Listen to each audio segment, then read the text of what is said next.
नमस्कार. आज आपण आषाढी एकादशी निमित्त उपवासाचे नगेट्स बघणार आहोत. हे नगेट्स आतून सॉफ्ट आणि बाहेरून क्रिस्पी होतात आणि चविष्टही लागतात. सोबतच मी गुळाचा चहा दाखवणार आहे. असा गुळाचा चहा केला की चहा फाटणार नाही. असा नगेट्स आणि गुळाचा चहा तुम्ही नक्की ट्राय करून बघा. तर मी श्रावणीज होम किचन मध्ये तुमचं मनापासून स्वागत करते. चला तर मग रेसिपीला सुरू करू. उपवासाचे नगेट्स करायला इथे मी एक उकडलेला बटाटा घेतलाय. हा बटाटा सोलून घ्यायचा आहे. हा एक बटाटा किसून घेतलाय. इथे 1 कप राजगिऱ्याचं पीठ घेतलंय. राजगिऱ्याचं पीठ किंवा कुठलंही उपवासाचं पीठ घेतलं तरी सुद्धा चालेल. त्यामध्ये अर्धा चमचा मीठ घालायचंय, अर्धा चमचा सेंधव मीठ, 1 चमचा किसलेलं आलं, 1 चमचा हिरवी मिरची क्रश केलेली, अर्धा चमचा साखर, 2 चमचे शेंगदाणा कूट आणि 1 छोटा चमचा लाल मिरची पावडर, 1 छोटा चमचा जिरं पावडर. सर्व मिक्स करायचं आहे. उपवासाला काळी मिरी पावडर चालत असेल तर काळी मिरी पावडर घातली तरी सुद्धा चालेल. आता हे मिक्स झालंय. त्यामध्ये हा उकडलेला किसलेला बटाटा घालायचा आहे. सर्व मिक्स करून घ्यायचं. आधी पाणी घालायचं नाही, कारण ह्या बटाटा ओलसर आहे. बटाट्याला थोडंसं पाणी असतं. त्यामध्ये हे सगळं मिक्स करून घ्यायचं. नंतर मग थोडं थोडं पाणी घालून गोळा करून घ्यायचा. सर्व मिक्स करून झालंय. हे बघा, फक्त उकडलेल्या बटाट्यामध्येच हे एवढं ओलसरपणा होता. चांगला गोळा तयार होतोय. आता ह्यामध्ये थोडंच पाणी घालायचं. थोडं पाणी घालून गोळा तयार करून घ्यायचा. हा बघा, हा पूर्ण गोळा तयार झालाय. मी 1 ग्लास भरून पाणी घेतलेलं. फक्त पाव कप एवढंच पाणी लागलंय. पाणी जेवढं लागेल तेवढंच घ्यायचंय, जास्त घ्यायचं नाही. साधारण हा असा गोळा तयार व्हायला पाहिजे.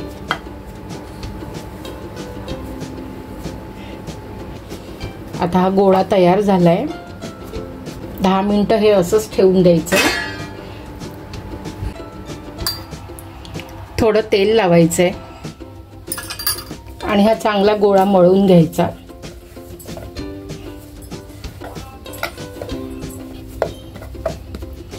ह्याची एक अशी छोटी गोळी घ्यायची आहे.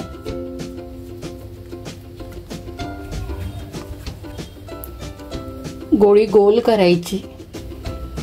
तुम्हाला पाहिजे तर अशी नुसती प्रेस करून सुद्धा आपण फ्राय करू शकतो, किंवा अशी लांबट आकारामध्ये सुद्धा फ्राय करू शकतो. जसं तुम्हाला पाहिजे तसा तुम्ही शेप द्यायचा.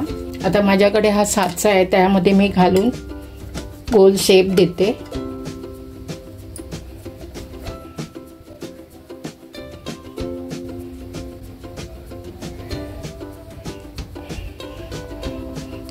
असा पेढ्यासारखा आपण शेप द्यायचा, किंवा तुम्हाला जसा पाहिजे तसा शेप द्यायचा. आणि इथे तीळ घेतले. या तिळामध्ये एका साईडने डीप करायचे आणि ठेवून द्यायचे. आता हा एक दुसरा साचा आहे. साईडला असं तेल लावायचं आहे त्याला. हा गोळा भरायचा असा. आता हे असं चारी बाजूने असं प्रेस करायचं. हा डिझाईन वाला नगेट्स तयार झाला. थोडा अंगठ्याने प्रेस करून हे कळी वाढवायची.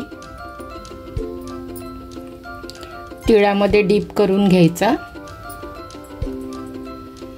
ह्या साच्याला असं तेल लावायचं आणि हे पीठ ह्याच्यामध्ये भरून ह्याला शेप द्यायचा. असा बोटाने दाबून बाहेर काढायचा. बाहेर काढल्यावर थोडंसं प्रेस करून,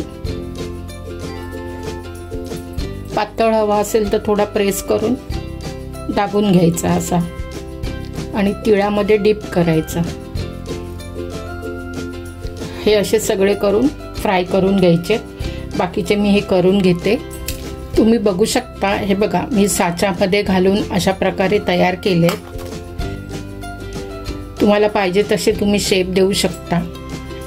आणि हे गोल तयार केले होते. आता हे आपण फ्राय करून घेऊया. कढईमध्ये मीडियम फ्लेमवर तेल गरम करत ठेवलं. आता हे एक एक करून डीप फ्राय करून घ्यायचे. गॅसची फ्लेम आता स्लो करायची आहे, कारण आपण जेवढी वडी जास्त जाडी ठेवणार तेवढं आतमध्ये ते शिजलं गेलं पाहिजे.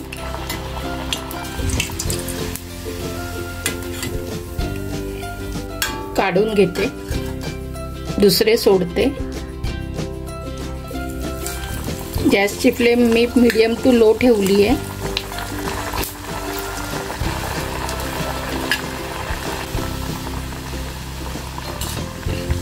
गोळा मळताना तुम्ही तीळ असे वर न लावता आतमध्ये पिठामध्ये घातले तरी सुद्धा चालतील. मुलांना टिफिनमध्ये सुद्धा देऊ शकता.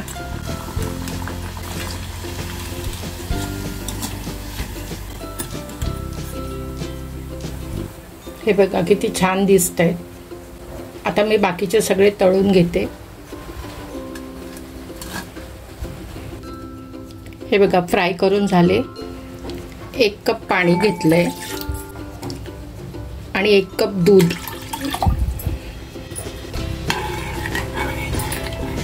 दूध उकळायला आलं की त्यामध्ये 1 इंच आलं घातलं.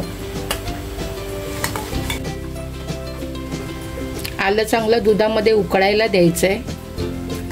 1 मिनिट आलं चांगलं उकळलं की 2 चमचे चहा पावडर घालायची.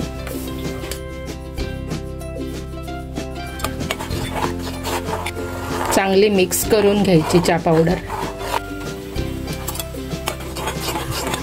चहा पावडर घातल्यावर 2 मिनिटं चहा उकळत ठेवायची. चहा चांगली उकळली आहे. आता गॅस बंद करते. गॅस बंद केल्यानंतर हा 1 चमचा भरून गूळ घालायचा आहे.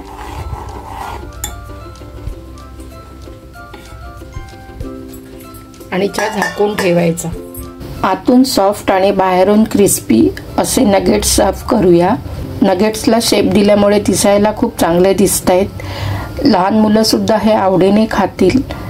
हे तुम्ही कुठल्याही उपासाच्या चटणीसोबत किंवा दह्यासोबत खाऊ शकता. इथे मी गुळाचा चहा बनवला आहे. चहासाठी गूळ तुमच्या आवडीप्रमाणे घालायचा आहे. मी इथे कमी गोड चहा बनवला आहे. उपासाचे नगेट्स आणि गरमागरम चहा टी टाइमला खा किंवा मधल्या वेळात कधीही खाऊ शकता. हे नगेट्स तोडून बघितले की आतून नरम आणि बाहेरून क्रिस्पी झाले आहेत. नगेट्सची जाडी तुम्ही कमी जास्त करून फ्राय करा. हे चहा सोबत अप्रतिम लागतात. तुम्हाला रेसिपी आवडली असेल तर ह्या आषाढी एकादशीला स्नॅक्स म्हणून नक्की ट्राय करून बघा. व्हिडिओ आवडला असेल तर लाईक, शेअर, सबस्क्राईब करा. बेल आयकन क्लिक करा. माझी रेसिपी बघितल्याबद्दल धन्यवाद.